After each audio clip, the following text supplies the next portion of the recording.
Quel impact a la pollution de l'air sur notre santé? Les effets sont bien réels. C'est ce que sont venus dire chercheurs, scientifiques et médecins réunis en colloque à l'Hôtel de Ville de Paris. Des maladies chroniques s'installent, comme l'asthme, mais pas seulement. Puis on se rend compte aussi qu'il y a des effets cardiovasculaires qui sont associés à la pollution, au pic de pollution, comme des infarctus, des accidents vasculaires cérébraux qui sont associés au pic de pollution.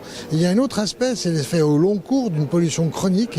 Et on sait que là, c'est des maladies qui vont se développer de type maladie métabolique. Par exemple, le diabète peut être en cause. On sait que le cancer aussi est lié à ça. Montrées du doigt par les chercheurs, les scientifiques et les médecins, les particules fines. Elles descendent très loin dans l'appareil respiratoire.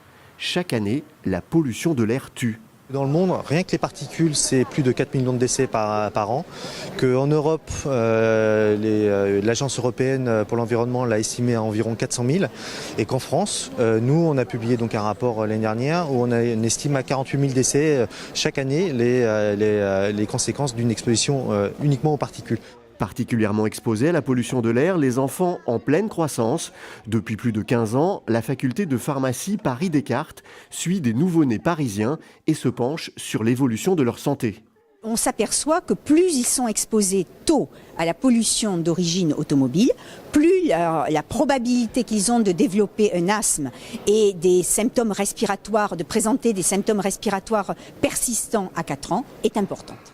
Une nouvelle publication alarme les professionnels de santé. Publiée en mars dans une revue scientifique, elle établit un lien entre une exposition, même faible, à un air pollué pendant la grossesse et des altérations cérébrales chez les jeunes enfants.